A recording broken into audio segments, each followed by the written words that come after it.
नमः संस्कृताय। दोस्तों, आज हम पहले प्रत्याहार देखते हैं। वजह ये कि संधि जो आपको पढ़ाई जा रही है उसमें बार बार प्रत्याहार आ रहा है, बार बार प्रत्याहार के बारे में जानकारी आपको बतानी पड़ रही है। तो आज हम प्रत्याहार देख लेते हैं ताकि संधि में कोई दिक्कत ना हो। आगे संधि आपको उसी क्रम से पढ़ाई जाएगी। प्रत्याहार देखते हैं। इससे भी हिंदी में प्रश्न पूछ ले जाते हैं, प्रत्याहार की संख्या क्या है, किस प्रत्याहार में कौन कौन से वर्ण आते हैं। तो कई तरीके से ये आपके लिए ज़रूरी है। तो देख लेते हैं प्रत्याहार क्या होता है, आइए देखते हैं। उसके बाद संधि आपको मिलता रहेगा। इस वीडियो में देखते हैं प्रत्याहार। चलिए देखिए, संस्कृत के उद्धारक तीन विद्वान हैं। संस्कृत के उद्धारक तीन विद्वान हैं। कौन कौन? एक हैं पाणिनि, दूसरे कात्यायन और तीसरे हैं पतंजलि। तीनों विद्वान इस संस्कृत के उद्धारक कहे गए हैं, जिसमें से सर्वविदित हैं पाणिनि, महर्षि पाणिनि। बताया जाता है इन्होंने शिव की आराधना किया और शिव इनकी आराधना से खुश हुए तो अपने डमरू को 14 बार नृत्य करते हुए बजाए और उसी डमरू के आवाज़ को ही लिखा गया, जिसे महेश्वर सूत्र बताया गया है। इस श्लोक में आपको देखिए बताया गया, लिखा गया, नृत्यावसाने नटराज राजो ननाद ढक्काम नव पंचवारम उद्धर्तु कामाः सनकादि सिद्धान एतद्विमर्शे शिव सूत्र जालम। करें कि नृत्यावसाने, नृत्य के अवसर पर, नृत्य के समय, नटराज राजो, नटराज किसे कहा गया? शिव को। कह रहे हैं भगवान शिव नृत्य के अवसर पर ननाद ढक्काम, ननाद माने ध्वनि किए, ढक्काम माने डमरू का, कितनी बार? 9 पंचबारम, 9 और 5, 14 बार अपने डमरू को बजाए। और करें उद्धर तुकामा सनकादि सिद्धान एतद्विमर्शे शिव सूत्र जालम। करें सनकादि आदि को सिद्धि प्रदान करने के लिए जो ये डमरू बजाया भगवान शिव ने, उसी को ही शिव सूत्र जालम, वो डमरू में था क्या? शिव सूत्र जालम यानी महेश्वर सूत्र, जिसे शिव सूत्र जाल कहा गया इसमें। चलिए देखते हैं महेश्वर सूत्र कौन कौन से हैं और प्रत्याहार उससे कैसे बनता है, क्योंकि प्रत्याहार जानने के लिए हमें यही एक आधार है। इसी से हम प्रत्याहार जान सकते हैं, क्योंकि यही प्रत्याहार में पूछा जाता है। चलिए देखते हैं प्रत्याहार 14 महेश्वर सूत्र कौन से हैं, लिखते हैं। पहला है नंबर 1, पहला आ ई उ ड़, दूसरा री री क, तीसरा है ए ओ ङ, चौथा है ऐ औ च, उसके बाद पांचवा है हा या वा रा ट, छठवां है ला ड़, सातवां आपका है इया मा अंगा ड़ न म, आठवां है झ भ इया झभई, नौवां है घ ढ ध स, दसवां है दसवां आपका है जा ब ग ड द से। ऊपर देख लेते हैं। 10 आपका हो गया। नीचे ऊपर देखिए आगे 11वां आपका है ख फ छ ठ थ, ख फ छ ठ थ, आगे है च ट त व। 12वां आपका है का प ये 13वां है शा शा सा र। उसके बाद 14वां आपका और आखिरी आपका है ह ल। चलिए देखिए, ये आपके 14 महेश्वर सूत्र हैं। इसे आपको याद होना चाहिए। ये याद रहेगा तभी आप प्रत्याहार के बारे में बता सकते हैं, उसके बारे में जान सकते हैं।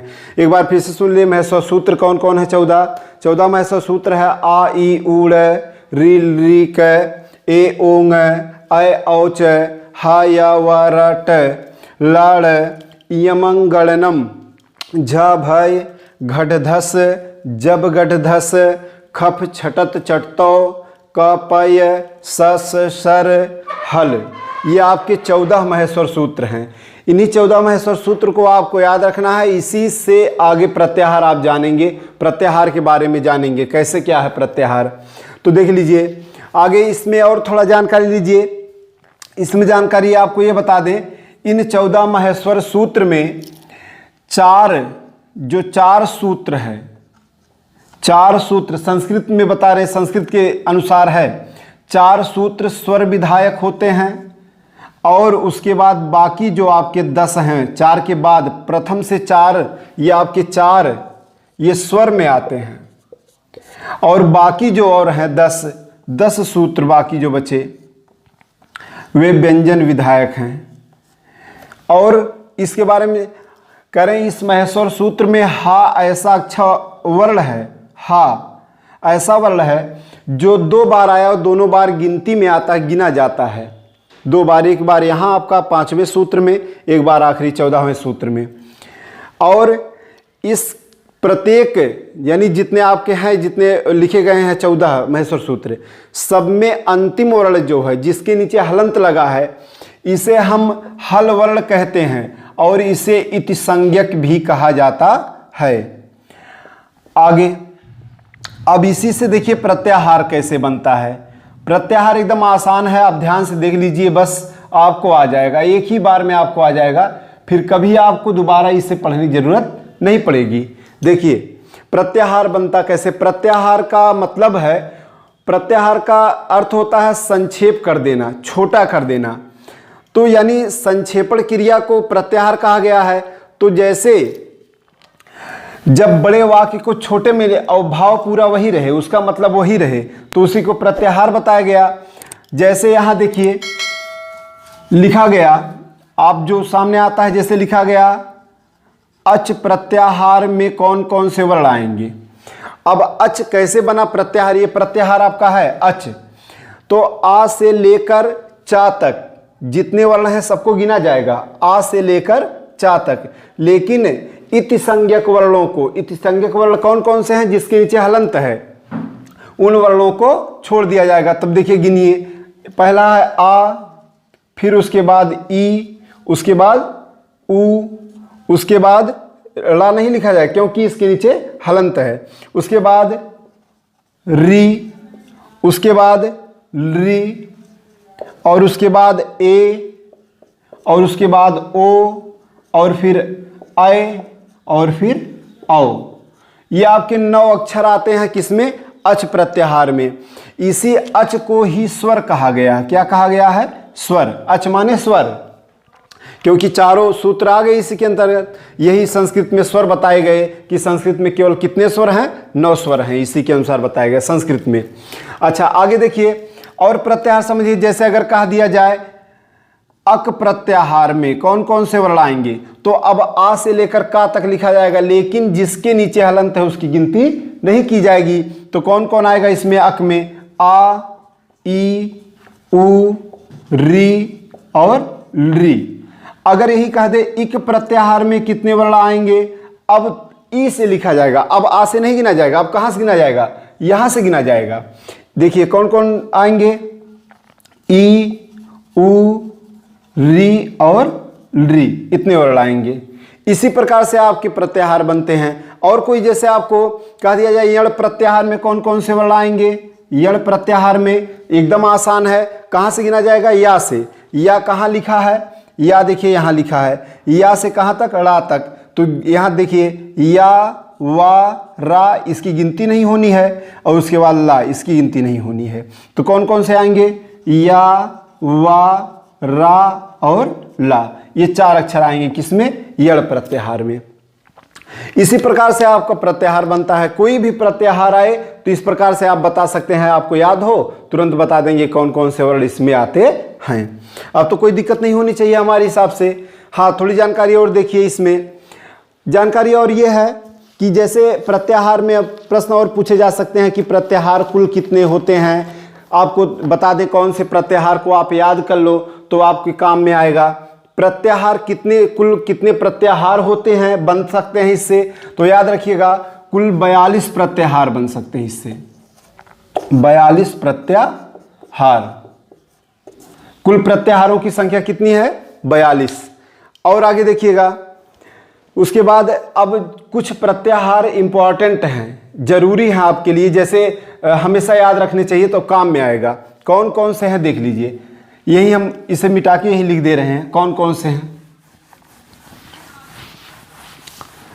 देखिए पहला तो एक अभी आपको बताया हमने, कहा अच प्रत्याहार। पहला अच प्रत्याहार। अच प्रत्याहार में क्या है, यही सीधे देख लीजिए, इसमें सभी स्वर हैं, सभी स्वर हैं। दूसरा आपका तुरंत यही लिख लीजिए हल प्रत्याहार।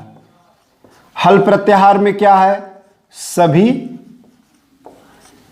व्यंजन हैं। उसके बाद और देखिएगा यण प्रत्याहार। यण प्रत्याहार में क्या आता है, सभी अंतस्थ व्यंजन। अंतस्थ व्यंजन। और आगे देखिएगा यण प्रत्याहार, उसके बाद अगला है सल प्रत्याहार। सल प्रत्याहार में क्या आएगा, सभी ऊष्म व्यंजन। ऊष्म व्यंजन, सभी ऊष्म व्यंजन। उसके बाद अगला है यम प्रत्याहार।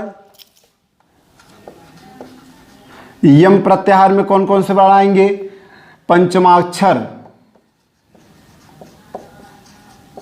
पंचमाक्षर माने आप समझ रहे हैं हर वर्ग का 5वां अक्षर, ये मंगलनम। आगे उसके बाद झस प्रत्याहार में, झस प्रत्याहार में कौन कौन से वर्ण आएंगे। झस प्रत्याहार किसके लिए प्रसिद्ध है आप जान सकते हैं, तुरंत बता दें, हर वर्ग का 4था अक्षर, वर्ग का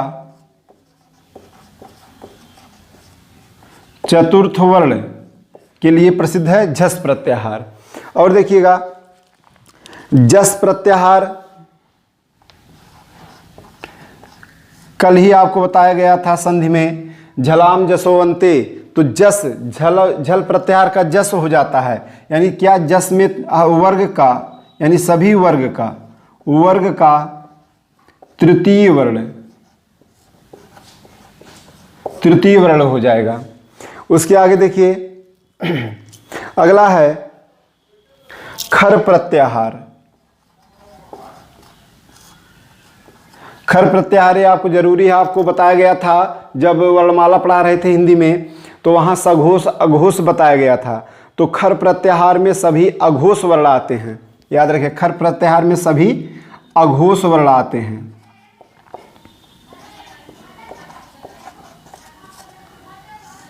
सभी अघोष वर्ण आते हैं किसमें, खर प्रत्याहार। और आगे देखिएगा हस प्रत्याहार। हस प्रत्याहार में कौन कौन से आएंगे देख लीजिए।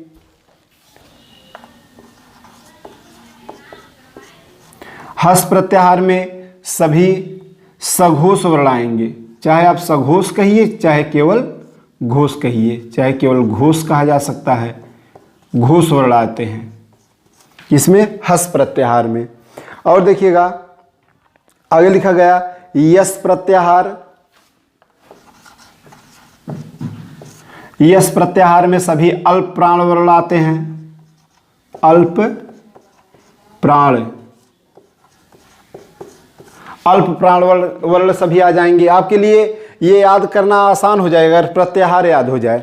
और आगे अगला है खल प्रत्याहार। खल प्रत्याहार में कौन कौन से वर्ण आते हैं? इसमें सभी महाप्राण वर्ण आते हैं।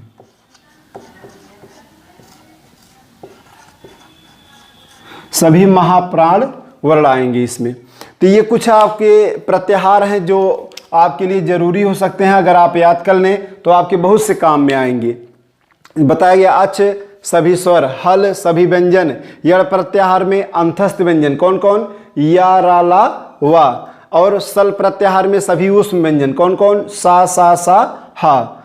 और तीनों सा का अलग अलग उच्चारण स्थान होता है, उच्चारित वर्ण बोले जाते हैं। जैसे पहला सा है शा, फिर दूसरा शा, तीसरा सा, तो उच्चारण स्थान के अनुसार अलग अलग होते हैं। यम प्रत्याहार में पंचमाक्षर कौन कौन? यमंगलनम, हर वर्ग का पांचवा अक्षर। झस प्रत्याहार में वर्ग का चतुर्थ अक्षर और जस प्रत्याहार में वर्ग का तृतीय अक्षर। खर प्रत्याहार में सभी अघोष वर्ण और हस प्रत्याहार में सभी सघोष वर्ण और यस प्रत्याहार में सभी अल्पप्राण वर्ण और खल प्रत्याहार में सभी महाप्राण वर्ण। कोई दिक्कत नहीं, बस इतने से आप समझ सकते हैं प्रत्याहार। प्रत्याहार में अब कोई दिक्कत नहीं होनी चाहिए आपको। बस यही आपका समाप्त होता है। आगे फिर आप संधि अगले वीडियोस देखेंगे। नमस्कार। एजुकेशनल वीडियोज और लाइव टेस्ट के लिए हमारे चैनल को सब्सक्राइब करें तथा घंटी के निशान को दबाएं ताकि नई नोटिफिकेशन